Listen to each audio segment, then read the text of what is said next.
A Bíblia e a bebida alcoólica. Às vezes parece difícil saber ao certo que postura o cristão deve tomar diante das bebidas alcoólicas. De um lado, acham-se muitos textos que parecem incentivar a abstinência, mas por outro lado, há trechos em que Jesus transformou a água em vinho, bebeu vinho e etc. Qual é o ensino das Escrituras acerca do uso do álcool? Para entendermos esse assunto corretamente, é necessário começar com uma postura adequada. Devemos descartar as ideias pré-concebidas e não procurar encaixar as Escrituras à força na posição que preferimos ou já concluímos ser a mais correta. Análise. Vários textos. Esses textos são citados com poucos comentários. Estude cada um e analise com cuidado seu significado. O vinho é escarnecedor e a bebida forte alvoroçadora. Todo aquele que por eles é vencido não é sábio. Provérbios 21. O sábio mostra que há um perigo no vinho e que ele é enganador. Ouve, filho meu, e sê sábio, guia retamente no caminho o teu coração. Não estejas entre os bebedores de vinho, nem entre os comilões de carne, porque o beberrão e o comilão caem em pobreza, e a sonolência vestirá de trapos o homem. Provérbios 23, do 19 ao 21. Para quem são os ais? Para quem os pesares? Para quem as rixas? Para quem as queixas? Para quem as feridas sem causa? E para quem os olhos vermelhos? Para os que se demoram em beber vinho? Para os que andam buscando bebida misturada? Não olhes para o vinho quando se mostra vermelho, quando resplandece no copo e se escoa suavemente, pois ao cabo morderá como a cobra e picará como o basilisco. Os teus olhos verão coisas esquisitas, e o teu coração falará perversidades. Serás como que se deita no meio do mar, e como que se deita no alto do mastro, e dirás: espancaram-me, e não me doeu, bateram-me, e não o senti. Quando despertarei, então tornarei e beber. Provérbios 23, do 29 ao 35. Que cena patética do homem que se deixou vencer pelo álcool. Ai dos que se levantam pela manhã e seguem a bebedice e continuam até alta noite, até o que o vinho os esquenta. Isaías 5:11. Ai dos que são heróis para beber vinho e valentes para misturar bebida forte. Isaías 5:22. O Senhor derramou no coração deles um espírito estonteante. Eles fizeram estontear o Egito em toda a sua obra, como o bêbado quando cambaleia no seu vômito. Isaías 19:14. Mas também estes cambaleiam por causa do vinho, e não podem ter-se em pé por causa da bebida forte. O sacerdote e o profeta cambaleiam por causa da bebida forte, são vencidos pelo vinho, não podem ter-se em pé por causa da bebida forte, erram na visão, tropeçam no juízo, porque todas as mesas estão cheias de vômitos, e não há lugar sem imundícia. Isaías 28, do 7 ao 8. Junto com a vergonha da embriaguez, as Escrituras geralmente frisam o efeito causado sobre a mente. Quando sacerdotes, profetas e juízes bebem, eles desviam os homens de Deus. O texto a seguir ressalta o mesmo pensamento. A sensualidade, o vinho e o mosto tiram o entendimento. Oséias 4:11. Ai daquele que dá de beber ao seu companheiro, misturando a bebida o seu furor, e que o embebeda para lhe contemplar as vergonhas. Serás farto de opróbrio em vez de honra. Bebe tu também e exibe a tua incircuncisão. Chegará a tua vez de tomares o cálice da mão direita do Senhor, e ignomínia cairá sobre a tua glória. Abacuque 2:15 ao 16. Ou não sabeis que os injustos não herdarão o reino de Deus? Não vos enganeis, nem impuros, nem idólatras, nem adúlteros, nem efeminados, nem sodomitas, nem ladrões, nem avarentos, nem bêbados, nem maldizentes, nem roubadores herdarão o reino de Deus. Em 1 Coríntios 6, do 9 ao 10. Ora, as obras da carne são conhecidas e são prostituição, impureza, lascívia, idolatria, feitiçarias, inimizades, porfias, ciúmes, iras, discórdias, dissensões, facções, invejas, bebedices, glutonarias e coisas semelhantes a estas, a respeito das quais eu vos declaro, como já outrora vos preveni, que não herdarão o reino de Deus os que tais coisas praticam. Gálatas 5, do 19 ao 21. Porque basta o tempo decorrido para terdes executado a vontade dos gentios, tendo andado em dissoluções, concupiscências, borracheiras, orgias, bebedices e em detestáveis idolatrias. Por isso, difamando-vos, estranham que não concorrais com eles ao mesmo excesso da devassidão. 1 Pedro 4, do 3 ao 4. A embriaguez é um pecado muitas vezes condenado. Análise, a história. A bebida forte tem um passado sórdido. O justo Noé caiu por causa do vinho. Bebendo do vinho, embriagou-se e se pôs nu dentro de sua tenda. Gênesis 9, 21. Parece que a bebida alcoólica influencia a pessoa para fazer o que jamais faria se estivesse sóbria. Quando as filhas de Ló desejaram ter filhos do pai, elas o embriagaram e depois o procuraram. O álcool em si não estimulou a concepção, mas elas sabiam que Ló ficaria muito mais passível de cometer essa imoralidade se estivesse bêbado. Subiu Ló de Zoar e habitou no monte, ele e suas 2 filhas, porque receavam permanecer em Zoar, e habitou numa caverna, e com ele as 2 filhas. Então a primogênita disse à mais moça: Nosso pai está velho, e não há homem na terra que venha unir-se conosco, segundo o costume de toda a terra. Vem, façamo-lo beber vinho, e deitemo-nos com ele, e conservemos a descendência de nosso pai. Naquela noite, pois deram a beber vinho a seu pai, e entrando a primogênita se deitou com ele, sem que ele o notasse, nem quando ela se deitou, nem quando se levantou. No dia seguinte, disse a primogênita mais nova: Deitei-me ontem, à noite, com meu pai. Demos-lhe a beber vinho também esta noite. Entra e deita-te com ele, para que preservemos a descendência de nosso pai. De novo, pois, deram aquela noite a beber vinho a seu pai. E entrando a mais nova, se deitou com ele, sem que ele o notasse, nem quando ela se deitou, nem quando se levantou. E assim as 2 filhas de Ló conceberam do próprio pai. Gênesis 19, do 30 ao 36. Absalão decidiu matar Amon enquanto este bebia, talvez por crer que ele seria menos capaz de se defender se estivesse no estado um tanto inebriado. Absalão deu ordem aos seus moços, dizendo: Tomai sentido quando o coração de Amon estiver alegre de vinho, e eu vos disser: Feri Amon, então o matareis. Não temais, pois não sou eu quem vos ordena. Sede fortes e valentes. Segundo Samuel 13, 28. Um dos pecados de Belsazar, na noite em que viu Amon na parede, em que seu reino foi tomado, foi o fato de estar bebendo. Beberam o vinho e deram louvores aos deuses de ouro, de prata, de bronze, de ferro, de madeira e de pedra. Daniel 5:4. Análise a palavra vinho na Bíblia. O termo vinho na Bíblia tem vários significados. Nos textos acima está claro que a palavra se refere à bebida alcoólica, mas em outras ocasiões significa suco de uva. Examine, por exemplo, os Lucas 5, 36 ou 38.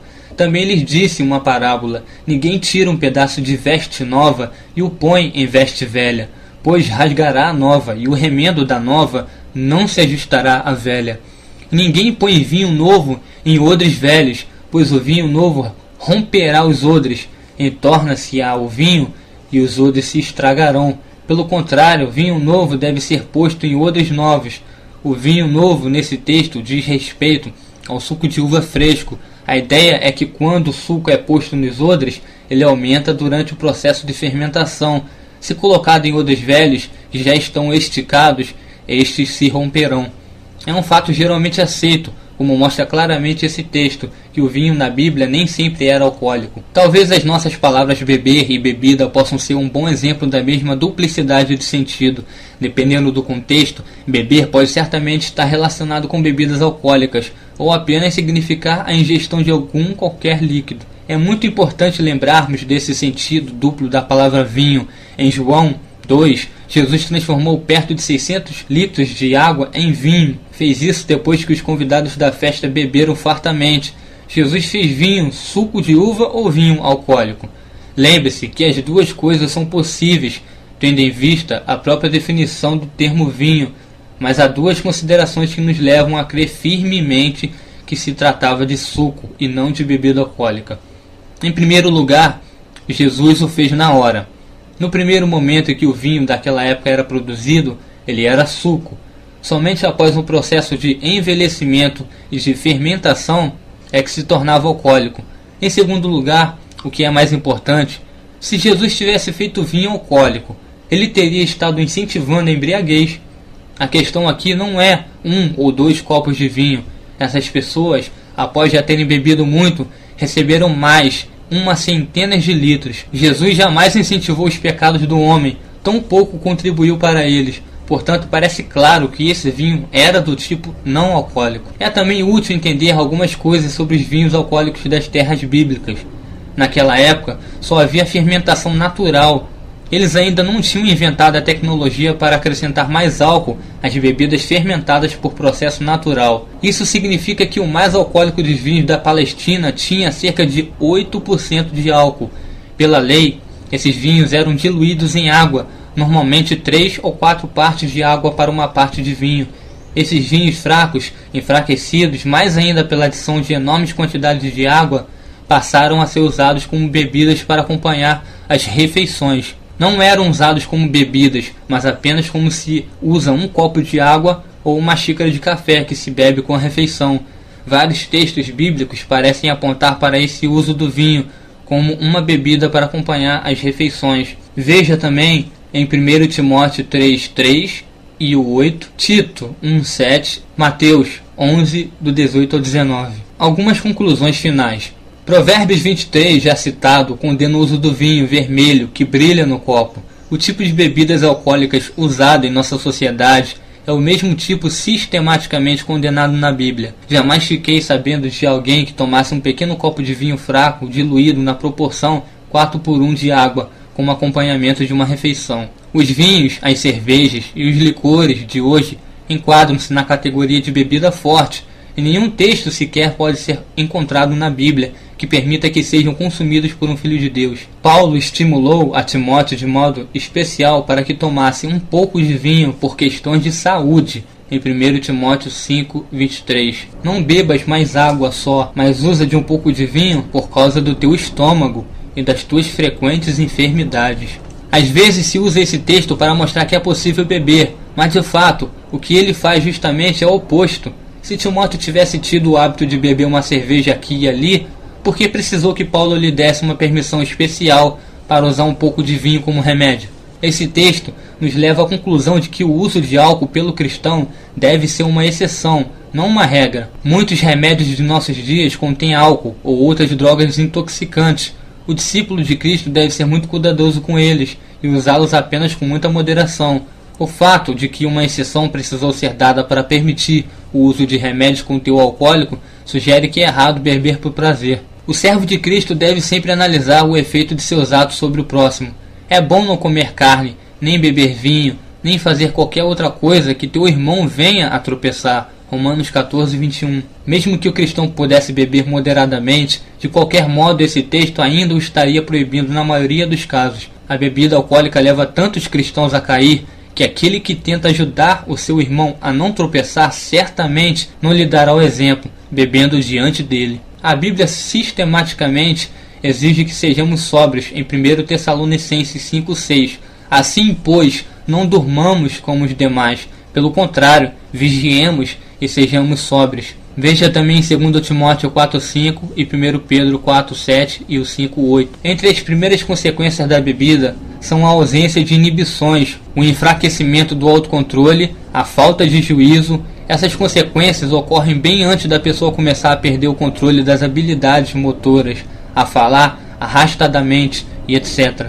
O diabo está sempre procurando nos tentar. Para enfrentar a essas tentações, o Filho de Deus deve estar profundamente alerta e sóbrio em todo o tempo. Frequentemente, pessoas que querem justificar suas práticas de beber comentam que a Bíblia não proíbe o ato, ou seja, não há versículo que condena explicitamente a prática de tomar uma cerveja, um copo de vinho e etc.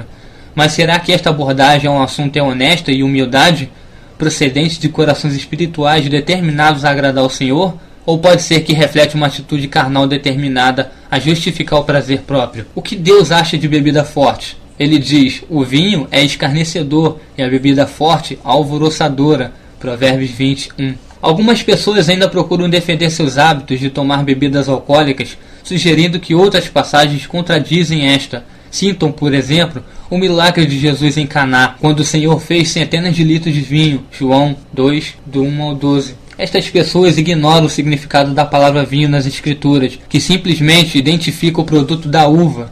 Pode ser vinho a bebida forte condenada por Deus, ou pode ser suco da uva.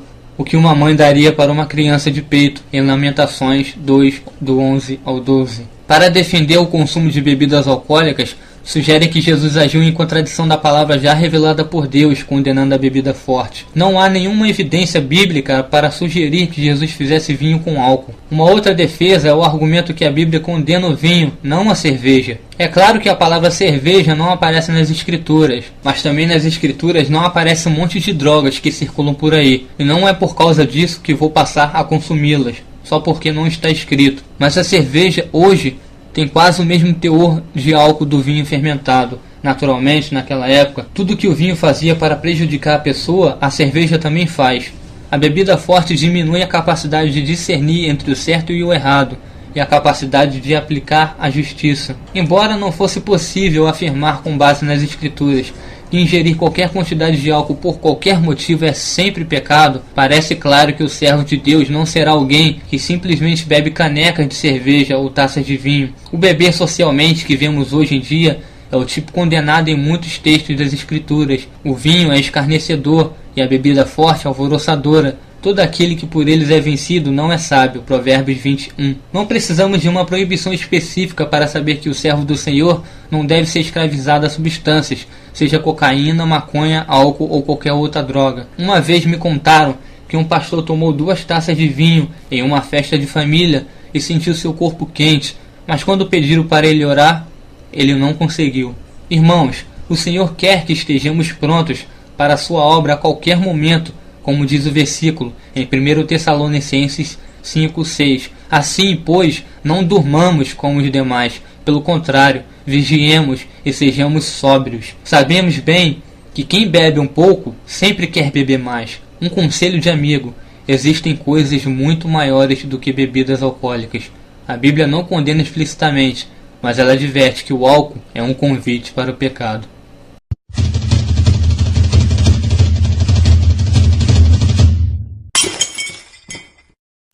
A Bíblia e a bebida alcoólica. Às vezes parece difícil saber ao certo que postura o cristão deve tomar diante das bebidas alcoólicas. De um lado, acham-se muitos textos que parecem incentivar a abstinência, mas por outro lado, há trechos em que Jesus transformou a água em vinho, bebeu vinho e etc. Qual é o ensino das Escrituras acerca do uso do álcool? Para entendermos esse assunto corretamente, é necessário começar com uma postura adequada. Devemos descartar as ideias pré-concebidas e não procurar encaixar as escrituras à força na posição que preferimos ou já concluímos ser a mais correta. Análise: vários textos. Esses textos são citados com poucos comentários. Estude cada um e analise com cuidado o seu significado. O vinho é escarnecedor, 9 ao 21. Para quem são os ais? Para quem os pesares? Para quem as rixas? Para quem as queixas? Para quem as feridas sem causa? E para quem os olhos vermelhos? Para os que se demoram em beber vinho? Para os que andam buscando bebida misturada? Não olhes para o vinho quando se mostra vermelho, quando resplandece no copo e se escoa suavemente, pois ao cabo morderá como a cobra e picará como o basilisco. Os teus olhos verão coisas esquisitas. A bebida forte, alvoroçadora, todo aquele que por eles é vencido não é sábio. Provérbios 21. O sábio mostra que há um perigo no vinho e que ele é enganador. Ouve, filho meu, e sê sábio, guia retamente no caminho o teu coração. Não estejas entre os bebedores de vinho, nem entre os comilões de carne, porque o beberrão e o comilão caem em pobreza, e a sonolência vestirá de trapos o homem. Provérbios 23, do 19. E o teu coração falará perversidades. Serás como que se deita no meio do mar, e como que se deita no alto do mastro, e dirás: espancaram-me, e não me doeu, bateram-me, e não o senti. Quando despertarei, então tornarei e beber.